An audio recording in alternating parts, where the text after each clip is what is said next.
Hi, I'm Sophie, and I haven't seen a lot of movies. Hi, I'm Paul, and I'm here to help with that.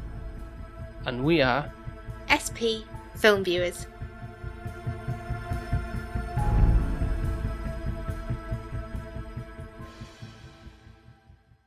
So here we are again for another spooky season. That's just your delight, I'm sure. Yeah. I think it's one of those where I'm just going to run and hide under a blanket all season. Well, I don't think it's going to be the case the whole time we do this, because I think based on certainly some of the ones we covered last year that they weren't that scary. So I've been obviously kind of like going through like my mind, like, okay, what things do I want to cover? Do I want to go super extreme with scary, or kind of getting just your, I say, maybe appreciation for certain... I don't think you're going a bit too far there with appreciation with the word of that. Maybe I can tolerate it or like it or value it, but I don't think I'm ever going to appreciate it. It's a different level. It's okay. So for the first one, because I've seen it many times, and I feel like I think you'll find it a similar vein to The Exorcist, that being like a religious horror film. So we're going to start with The Omen from 1976. Why 1976? Why are you saying that? Is that when it was come out, or is there more than... Yeah, there's... How many Omens is there? Well, there's been a remake of it. Surprise, surprise. Which I haven't seen. Right. And then there's multiple like follow-ups from the first Omen. And then there was most recently... like Halloween, where they just keep doing the same thing again and again. In a way, yeah. Thinking someone else can bring something new. And then there was... Most recently, there was like the first Omen, so it was like a prequel, I suppose, to this film. Okay. So have they done that with The Exorcist as well? Yes, I think it's Exorcist Believer or something like that. I haven't seen that. I've heard terrible things about it, so right. Okay. So not really delve into that one. So with this one, then you've seen it. You can say it's a good film. Yeah, I'm interested to know if you find anything scary about it. Probably everything. So tell me what's the film about? Well, I'm going to read you the synopsis that is on IMDb this time. Mm-hmm. Mysterious deaths surround an American ambassador. Could the child that he is raising actually be the Antichrist? The devil's own son? Is that That's the synopsis. Oh. So. It's kind of telling you, well, I'm assuming, I don't know. But it's kind of giving too much away there. I suppose we're doing the doubt thing, like, could he be? Wouldn't have a film if he wasn't, would you? But yeah, unless, it won't be scary otherwise, would it? So I don't know if you've heard the fact of the name Damien being associated with, the devil and 666. Nope. No? No. I thought Damien was a nice name. Yeah, I kind of do like the name, but obviously if you were to name a child that, no, we're like, not doing that now. Like... I had a thing when I was little, I didn't like anything to do with the devil or red or... So yeah, I think because of it being a sort of... There's more to it, as there is The Exorcist, I think this doesn't mean you'll get something from it in that sense at least, but whether...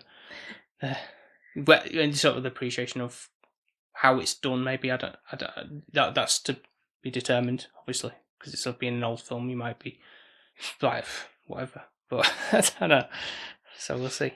Oh, wish me luck. Right, so let's go and check out The Omen.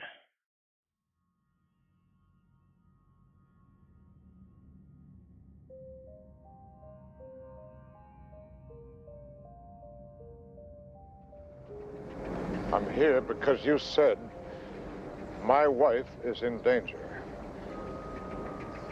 She is pregnant. You're mistaken. That's nonsense. He will not allow the child to be born.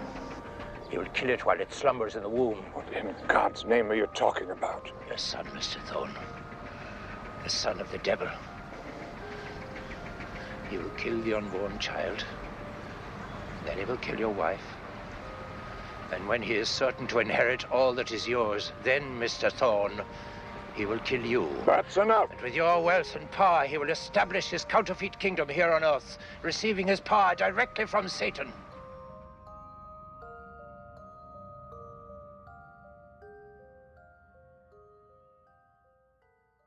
And we're back. I've survived. Not dead. Where would you be? I don't know. Might have taken a picture and there'd be a spike impaling me. Yeah, well, we haven't been taking pictures of the weekend we've had, and there's been nothing untoward. I think that's because it's not a film camera. Yeah. That's my... Not black and white. And there was something you said, obviously, when going through this. Like, why is it always like with the... You always find them in the dark room photos, and there's like something like, oh, it's evil or something. Is it because of the red and it's like symbolising something? I feel like it is because you don't see them do it in the colour. Like it's always black and white. Yeah. Like obviously the age of the film, but still it probably would have a colour around it. Mm-hmm. And I think it's more to film in a black and white dark room. You do have the red lights on, whereas in colour it's completely black. Yeah, of course. Yeah.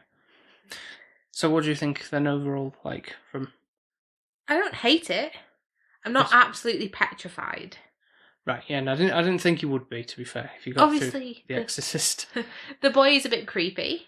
Mm-hmm. If I had a child like that, yeah, I'd want to kill it. Sorry. Really? Yes. 100%. For me, I don't think, going through it, there's anything really that super untoward, like, to make me suspect that, because you don't really see a great deal of him, do you? To be fair, if I'd rather kill Danny from The Shining.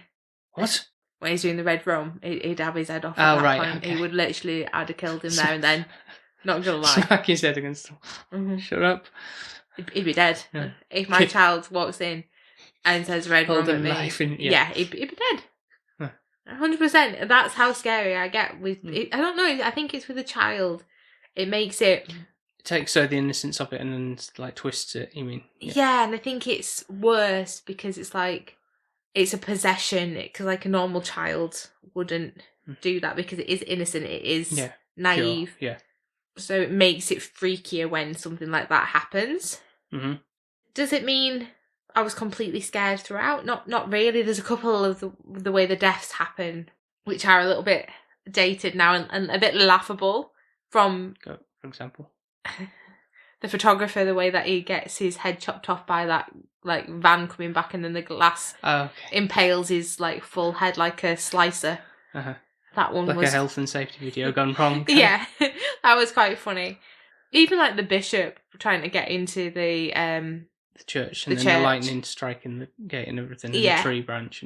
And you knew already before it had started that that was going to happen, and like he thought he had to get into the church to be safe. Yeah.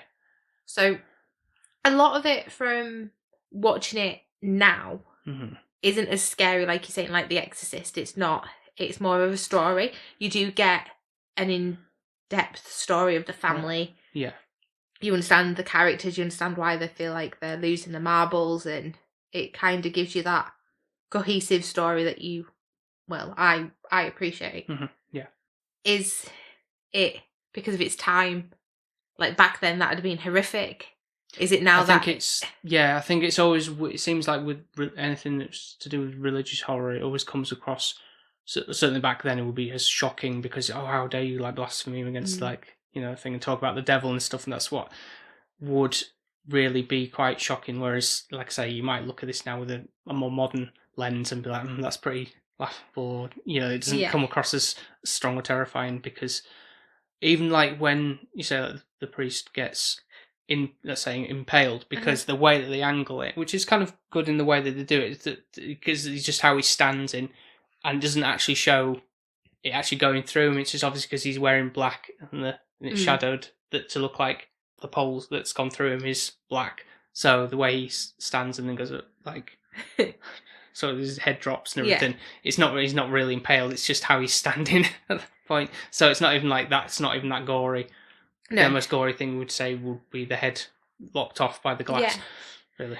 The mum, bless her, I think she gets a lot of a hard time in this. Like, I do feel sorry for the mum. Like, also, to be fair, the aspect of it isn't her child. Like, their child dies after being born. Yes, I think stillborn or... It can't have been stillborn because she wouldn't have been that stupid, wouldn't the mother, would she? So it must have passed away afterwards because she have seen, I don't know, unless she just thought it was peaceful, because normally a baby comes out screaming and crying.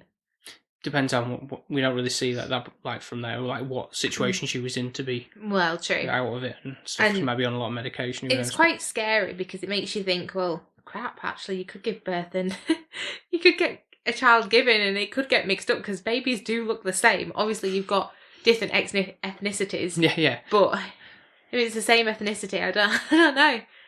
There's not much. I guess there is that kind of worry, isn't it? Yeah. Yeah. Who knows? Like, I looked at that and thought, oh, crap, yeah, you could actually be nurturing a child and then just get someone else's demon child. Right, great. Makes you really want to have a baby. The thought of having a child that is possessed, I don't know, is it like... I don't understand, like, the whole concept of the demon dog or the devil dog or whatever he is, and the fact that they were saying his mother wasn't human. Born of the jackal, yeah. Again, never really heard of a jackal before. This is the first time I've encountered a jackal. So I don't really know what that is. Jackal is a real animal, but is it like a wolf, or like a fox? Yeah, it's like a very thin wolf canine kind of creature. But what's interesting about this as well, and even in the following films, and to even more recent extent, the first Omen I mentioned about before, where it kind of like more backstory on it and all that happens in this is all pretty much calculated for Damien to rule the world, essentially. So even that bit with the nanny who, in his 5th birthday, and she does the one of the most famous things from this film is it's all for you, and then she jumps out the window and hangs herself. That's because the dog's... like, possessed, like, right, yeah. We need to get rid of you. Bring in that other nanny, Mrs. Baylock. That's like a Nanny McPhee thing where she just arrives and it's like, oh... Mary Poppins, yeah. Now I'm your nanny, and it's like, we didn't put an ad in, and, I'm from the agency, and it's like... Yeah, so it's all calculated so that, she can assist in, like, manipulating, make sure the parents suffer, and so that Damien can essentially inherit all that Robert Thorne has. So what is she then? Who? The nanny. She's just like basically like a servant to Satan, essentially. Yeah, giving her soul away to the devil or something, or just in a way, yeah, you could say like, just like in the belief of like, the Antichrist is going to rise up, so I'm going to assist any way I can. Like, how does she know that she can assist? Unless the devil's just put her there, like... Do you know what I mean? Like, is she an actual human? What? Oh, yeah, no, yeah. Yeah, it's just, like, the religious belief of, like, saying somebody who's so trusting in God, let's say, and just, like, will just... But how does she know he's the devil? Like... Well, the foretelling of, like, things, and also the fact that it's like... he's born on the 6th on the June. Yeah, that's all this thing that happened to happen at the exact same time, and all this kind of stuff, so it falls into place that the stars aligned and all that. I think that's what it's all... Like Jesus. The second coming, yeah, I guess. The Virgin Mary and all of that, and yeah, I guess. Yeah, so it's almost like the opposite of like how people are Bible bashers in that sense. It's more that people can be so. It's scary how the lengths of people go through to be like, oh right, no, it's the uprising of the devil and the Christ, and we're going to bring him into the world, and that's kind of like the lengths they will go to. I think if I watched this when I was younger, I'd be really scared because I really did believe there was a heaven and hell and there was a devil, and if you did bad, anything, like literally if it was just you told a lie, you'd go to hell. Like that's how drastic it would be. Yeah. Obviously now I feel like I'm a lot more filtered, and it's like, well, if I have murdered somebody, then really I should go to hell if there even is a hell. Yeah. Is my hell actually I just stay on earth and just get penalised for the rest of my life? Like, I don't know. I think it's your religious beliefs change and what your views are different when you grow up and you don't feel as daunted. But like initially when I was little, the thought of the devil coming and getting me, I think because obviously I was raised in a Christian school, it was like this scary thing. I don't think they will have mentioned anything about this to you when you're in school, I bet, because they'll be like, oh no, it's too it's for 18s only kind of thing. And why would they mention it in school? I don't know. No, never. No. As Paul, I couldn't even watch Harry Potter. No, but they'd be like, well, if you can't definitely don't check this out. They never even mentioned the Omen. Like, that was not even on their, like, radar. Even, like, metal music, they used to say, if you play it backwards it's the devil's Satan's tongue, yeah. But he did joke when, obviously, we've been away. And I've been, like, it was supposed to see on the post I did of like, the church stuff, and so you were, every time we went past one, it's like, oh, well, you're not evil, Paul, because you're not screaming and scrolling my face to get everyone get away from it. Don't get me wrong, I was intrigued to shave your head off just to see if there was anything like 666. Yeah. Even though, like, I'm not even questioning the fact that I am. Like, you know, and you didn't even question me, but I'm like, We didn't go up in flames either or anything, so. No, I didn't.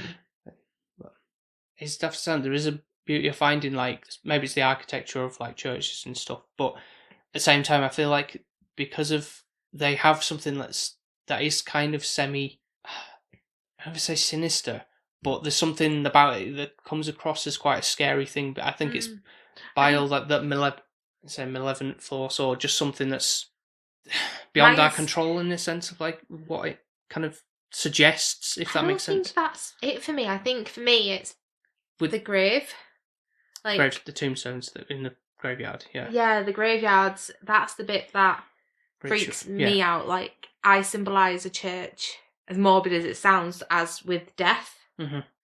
And there was something as well we saw when we were walking around, and there was like a turnstile to get into a graveyard as well. I thought it was a bit bizarre as well. Like, it was like clocking in to die. Yeah, like, tickets please. The afterlife.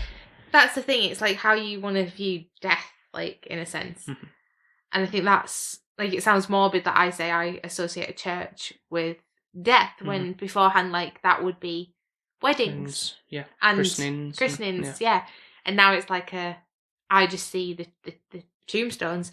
And I think as well, we went to many churches while we were away, and not many of them were open.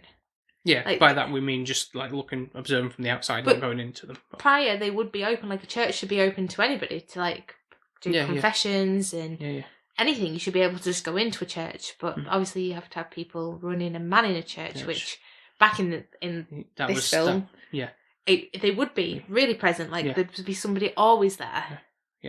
And I think that's the bit now where it feels a little bit eerie in a church, is because almost like an abandoned house in a sense. Like something that's a bit like, you don't know what's essentially could be lurking in the shadows. Yeah. And I know a church is meant to be like a holy, safe space. And this is what this film's trying to portray. Like, the bishop, he obviously he knew that the Omen was coming for him and that his time was coming, and he was aware, like, he would die and that would happen. It was kind of like written, he was aware. Yeah, he had to speak to Robert Thorne, like, say, please go to Jezreel, go Medigo, seek Bugenhagen, I think his name is. All this kind of stuff, like, please, like, thing, because we, you need to find the truth and about your son and all this kind of thing, and thinking you sound like a crazy person kind of thing. And then as soon as he finishes that thing, like, the wind picks up, and then then he's demised, because, like, oh, you've let slip here, like, all right, this is your punishment for. Yeah. Why didn't he, though, if he knew that, why didn't he time it so that he could get to the church quicker? Like, why didn't he say, meet me at the church, and then he wouldn't have died? Like, well, if the church wasn't open, then he wouldn't be able to get in, would he? No, but he lives there, doesn't he, clearly? He resided there, I think, because of all the papers. Why would it be locked, then? Well, that's the bit I didn't understand. So I just didn't get why it was locked, or where his keys were, or if it was like the Satan or was locking it and not letting him into the building. But I was like, well, why did you go to a park? Why didn't you bring him to the church where he'd be safe? I know you wouldn't have a film, otherwise he wouldn't have died. Because it's more like a thing to be at a park, isn't it? Like, meet me at the bench and we'll sit across from each other, kind of. The photographer in this, though, I think he is quite like the investigator. He's like a bit of a detective. He wants to help he moves the story along, the fact that they go to the gravestone where the child is supposed to be buried, and they killed him Yeah, basically. other So child it wouldn't have been a stillbirth then, by the sounds of things. No, but that was the story that they had to tell him Mm-hmm. to Robert, so that he would know. Okay, well, we can just give you this child, and your mum. What she I doesn't. don't understand is there was a bishop or a priest there. Yeah. The guy that then we saw kind of half burnt, half like. Yeah. And he was meant to be a godly figure, and he will have known the situation, wouldn't he, of what he was doing. Yeah, and probably at some point it will have been a thing of that he will have maybe say potentially been punished for, like, oh no, actually I've had to change of heart, I shouldn't be doing this, and then they've probably burnt him or something like that. And but he said he'd repented, like, and he'd kind of casted the church away once they'd met him. So I think the whole situation had kind of made him a bit bitter with God. Yeah. It's an interesting one, this is, because it makes you want to know how many people were involved in making this happen. Like, there's a lot more behind the works of it. And as the other films go on, it kind of opens that up a bit more as well, like how many people are involved. And even as, say, like, this other one, with more, that one has more, like, modern tendency of, like, okay, we've got to up the ante of what people are going to be interested in terms of a horror thing. We've got to add more weirdness and crazy stuff that people aren't interested. Would you say that the second one then is more explanatory of what the Omen is, or Damien, because he's in that one, he's more of he's in, like, his teens. Is he aware that at this point he's... Now, yeah, I can't truly remember, which is kind of daft because I feel like I'd seen that film when I was younger, before I saw the original Omen. You saw it backwards? Yeah. She's not like you. No, but this was a point where obviously, like, sort of getting into, like, checking out horror films that were just off the telly, so recorded them or whatever, and then, like, discovering, obviously, just seeing what it was and thinking, oh, I've heard of the Omen, but no, thinking, well, just watch it and see, kind of thing. So, and it's odd for me because as much as I've seen, I've probably maybe seen them both equally, perhaps, but I sometimes got mixed up with where the kills happened from the first and the second. Yeah, just like I get confused with Home Alone when the slip happens. Yeah, I guess, yeah. And so there's some interesting deaths that happen in the second one, but I think when I came back to this, I was thinking, oh, that happened in the second one, and, like, I couldn't remember if the glass head chopped off part was in the second one and that kind of stuff. But ultimately, what I thought as well, like, was like the opening music and stuff, or at any point in the film, I used to think, I don't know where I picked it up or associated with, but there's a particular piece of music I thought I associated with the Omen, which is this. I'll just play it for you now. Obviously our listeners will hear the actual... Oh, so you can actually put the proper part in? In post, I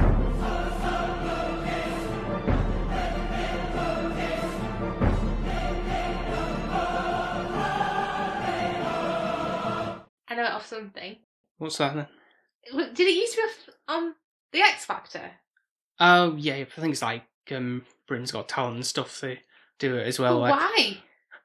Well, that's what I mean, because it sounds like something that is kind of like like it's dramatic and everything like that, doesn't it? Like someone's going to die. Like, yeah, like it's a punishment or something like that kind of thing. Is it off another film? It may just be that it was used in, like, like trailers and stuff, even though obviously I wouldn't have seen trailers for it, but just, I don't know what it is, like, there's something about it that feels like that should be associated with the Omen. Like, it's like, realising, oh, like, Damien is the devil and the Antichrist, and that music plays or something like that, but it's not. It's more the actual thing that's played at the start of the film. It is, yeah. I'm going to say it is part of it is in the film, but it's...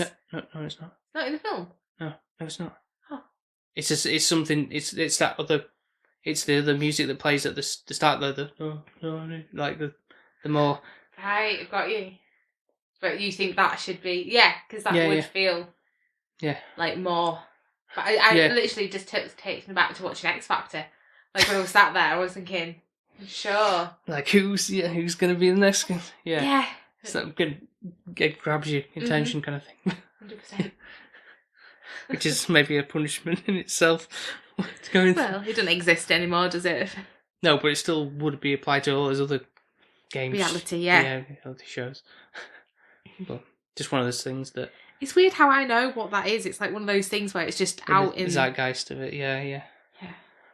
I thought you were going to say it was in it, because I was thinking, it sounded a little bit similar to what I thought. No, it feels like I heard. It just really belongs in as part of that. Mr. Trickle, they didn't want to pay for it.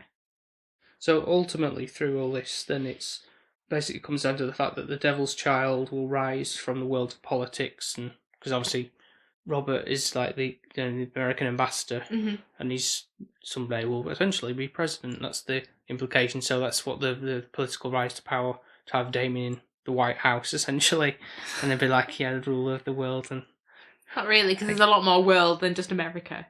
Sorry, some people beg to differ, but there we are.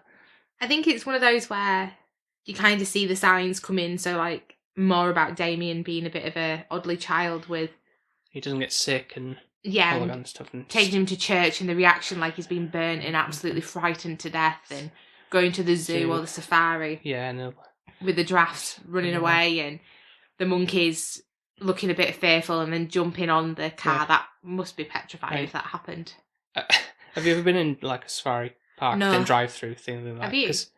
Yeah, a couple of times with my grandparents a long while ago, obviously, but I don't think we ever had maybe a couple of monkeys jump on the car, but not like, you see like some of those videos where they pull off the wind mirrors and stuff, or the white windscreen wipers and stuff, but nothing, no snarling as if they're going to bolt and attack you.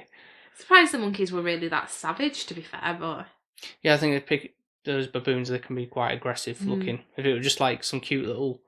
All those little monkeys probably. But look how the dogs are like, the dogs are like apparently satanic, or there's the devil the dogs. The Rottweilers, yeah. That again, that's something that's always kind of, you always associate those dogs with being quite intimidating in that sense, really. Which is not the case. Even like, I suppose like Dobermans that are that colour as well, like the black and the brown with the really pointy ears, I think they kind of associate with that, but... I mean, because they do like go pretty aggressive when they go to the gravestone and dig up the... I did wonder when I was looking at that, thinking, I wonder what they've done to really, really, really trigger them off, to react to go like that. Go that hard on them, Like what training was required, or is the dangling... Something that's meat or something in your pocket or something. I think as well, it's like the bishop is, everything's foretold, everything's kind of being planned out, and it gets told that his wife's in danger, and then she falls down the banister because she's off the landing or whatever. Because you said like Danny on the tricycle. Push. It's like Mrs. Baylock opens the door, and so it's like, right, okay, off knock you go and knock the table, which is kind of like, why is she like standing on that table though, precariously? And I don't even know what she was doing. Hanging something up, I don't know, like a plant. It looks like she was trying to get something off the plant, and he was like, well, I'm sure don't you have servants that get the nanny up there doing it. Well, I think she was the only one left, though. I think at that everyone point, had left her, hadn't they? But, God, I'll do it myself then. And I think it's the way that when she's like clinging on to the banister, and he's not even looking like he cares, like doing a way of wanting to grab a hand or like shouting for help or anything like that. Yeah, it's just like cold stare. Not like in a intimidating way, which is kind of good because normally with kid actors, they can go. If you think back to maybe. Never-ending Story from last time, where it's a bit like over the top, like how they react or say things, whereas he's quite muted, really. He doesn't have a lot to say. It's just his face. Yeah, well, I mean, it's because like he's 5 years older or something, but I think at 5 years old you would talk quite a bit, though. He's quite reserved in that sense, and he's like quiet, and it's a bit odd, isn't it? Freaky. Yeah. Then obviously the mother's pregnant, and he kind of says like, he's going to purposely. I think it's more the sense of like that's made to look like an accident, really, and so. But he probably doesn't really know any better. Again, it's the nanny who's like, let's get you on your merry way and have it happen. So she didn't want a child anyways, though, because I think her mindset of how her son is, and she not realising it's not her son. I think she sees it as, even though she thinks that son is not hers, she believes that it probably is because.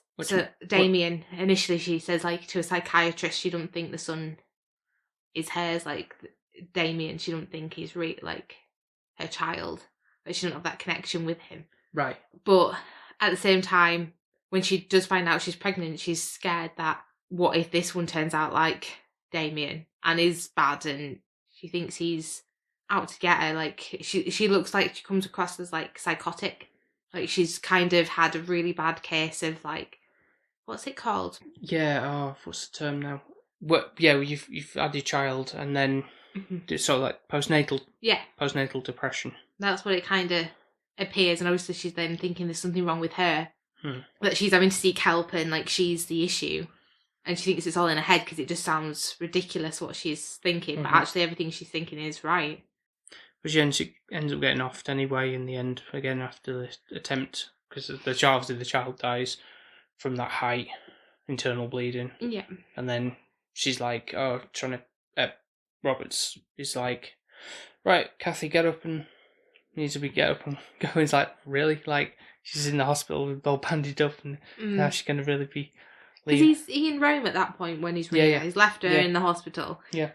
And is off investigating, not really caring about his wife that's just had, like, an abortion not a miscarriage, so to speak. Yeah.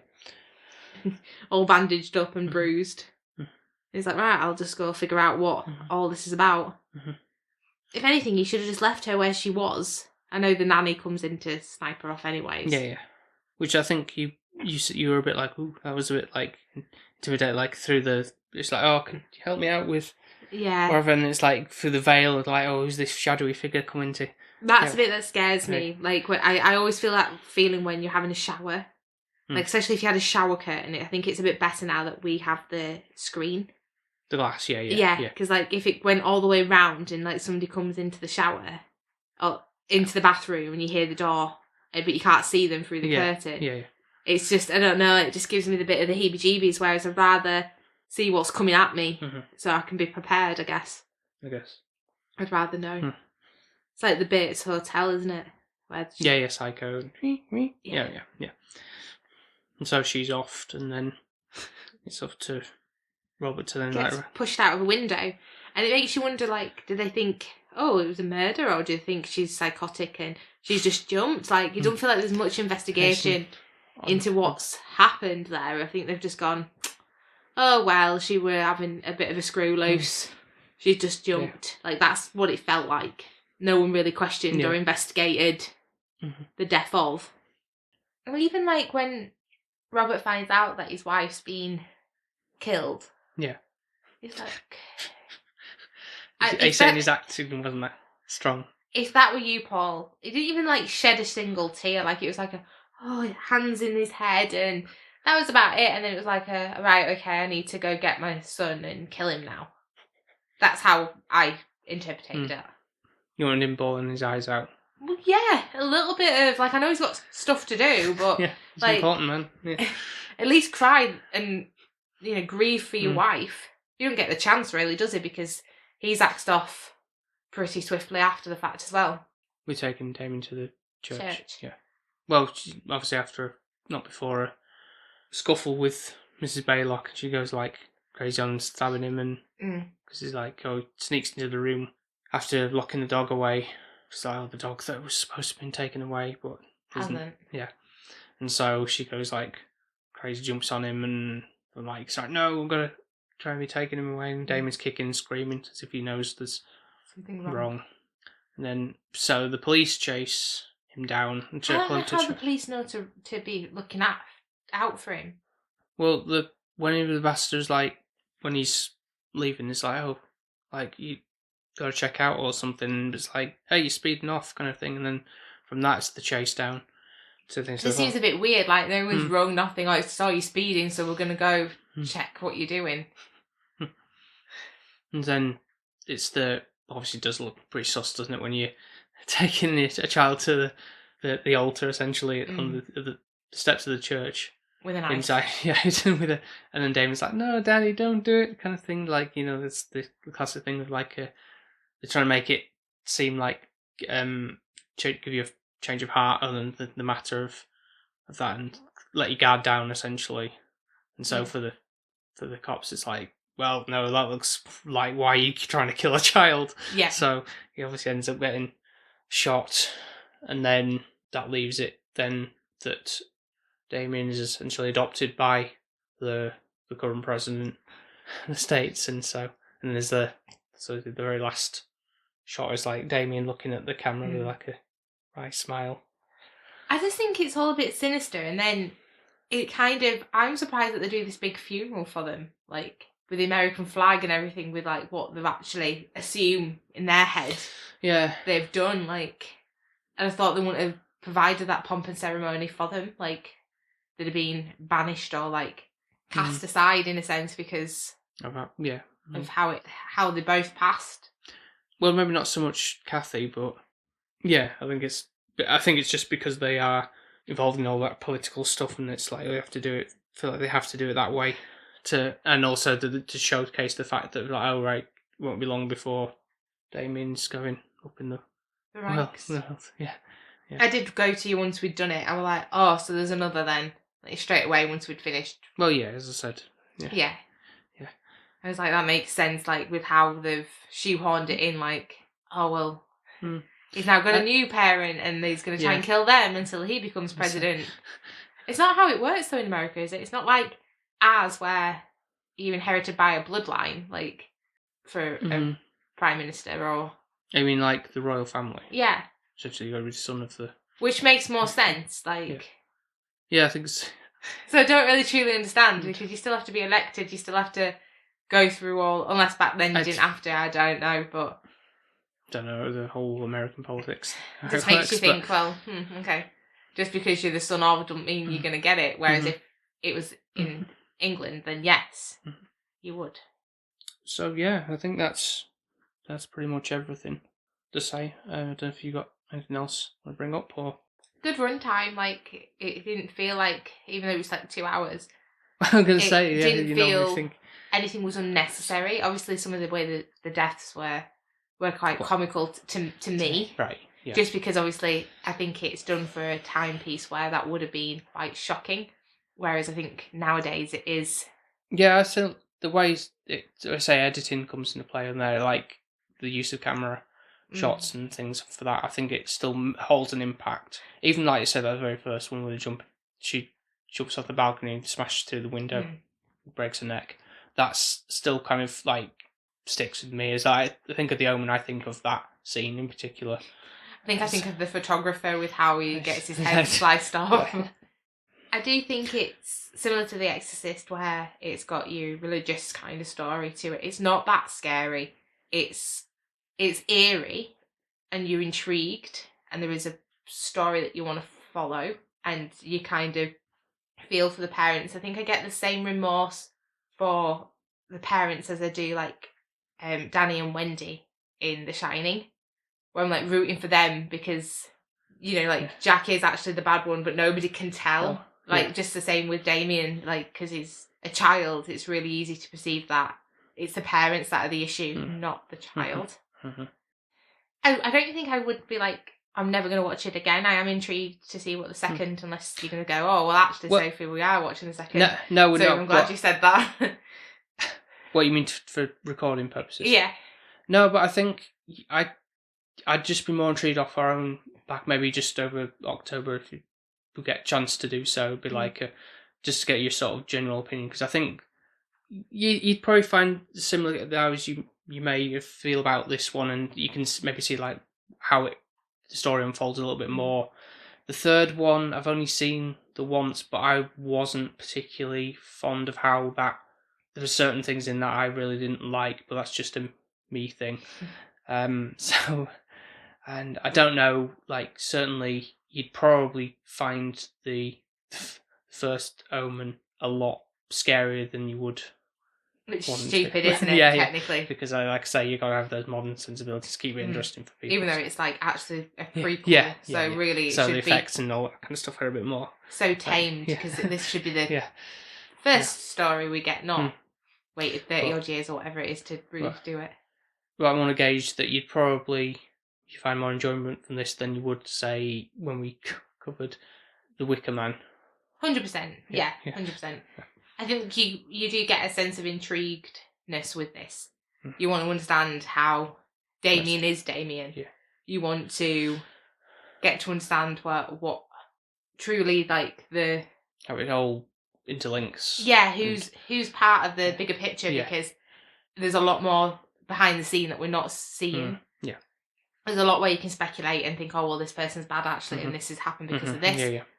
I think it does give you a little bit of like Shutter Island kind of like that intrigueness, not to that level, but it kind of gives you the sense of wanting to unpick it and understand it and investigate along with it. And I think that's why I carried on with watching it. That's good of you. Thanks. So looking back, you gave Exorcist a 6.5. That's a bit harsh, actually. I feel like for me, they're on a par, but actually, I'd probably say I prefer The Exorcist a little bit more. Yeah. On reflection. Yeah, so I'd probably bump them both to a 7. Okay, that's good. Yeah, I'm happy with that. Best I could expect first. So that, I didn't know as to in what the grand scheme of things of how, one, whether you find it scary at all. It was alright. Or whether you find it boring, or because of how maybe it is dated perhaps, or what, I don't know. But it is dated, but I think that helps because it has a story, and I'm always going to be a sucker for a story. So I think that's why I've scored it that highly. For me, I think it's not. It's one that I do like to come back to every now and again. I do think it's pretty strong. It still for me holds up, and I think there's from seeing it probably younger than I maybe should have done, in terms of the rating system, of course, perhaps. But in terms of like what it has to offer, it's not like oh god, that's really shocking, really, for what it offered. But so I'm going to go with an 8. Okay, yeah. Yeah. Not a 10 worthy like The Shining. No, it's not. No, because I think there's certain bits in it that stand out as like striking for what you would essentially deem as like terrifying, I suppose, really, with implications of stuff. And I get what it's going for. There's probably actually, it's weird that you said like, oh, you thought the length was okay, because I think on this time when it finally drags a little bit when they're over in investigating a little bit, I think that's kind of something shaved off of that perhaps a little bit could. I think for you though, knowing what on the rewatch, maybe I might feel the same, but obviously initially you want the information. Yeah. But, and I can't recall without going back to, I haven't seen it in a good while, to be fair, the second one, how that holds up as a follow-up. The more grown-up version of Damien is okay from what I remember, but I think it's more, again, for the interesting kills that happen. But, one down, 4 to go. Next one promises another, like, I'd say somewhat light-hearted. Yeah, go another easy one. Just to be kind. You're being nice, and then you're going to wallop me. The back end. But yeah, no, happy with that verdict on this one. Okay. Yeah, it wasn't too bad. I survived. I wasn't too scared, didn't have sleepless nights, so we're alright. So, thank you very much for listening to this episode. And if you'd like to check out some of our other episodes, you can do so by going to Apple Podcasts, Spotify, Podbean, and wherever else you get your podcasts from. And as always, be sure to leave us a 5-star review over on Apple Podcasts, Spotify, Podchaser, and wherever else you do the scoring system. If you want to follow us for more spooky season spectaculars, that's what we want to call it, then you can do on social media under the handle SP_filmviewers. We're on TikTok, Threads, Twitter, and Instagram. Yep, and of course we'd like to thank the Patreons, of course, for their continuing support. There will, of course, be a opportunity to vote for the spooky movie we do. Mm-hmm. There's time still to become a patron before then as well. Yep. So if you want the opportunity to do that, we do one every month, and have your name read out, as we're going to do in a moment, every single episode, then all you need to do is go to patreon.com/SPFilmViewers. So we have lovely podcast people who are Nico from the Good, the Bad and the Weird podcast, Ben from Ben Pushbull Health, formerly Film Vloggers, and Mark from 100 Things Learned from Film. We've then got Gren on Instagram under the handle cgren_draw.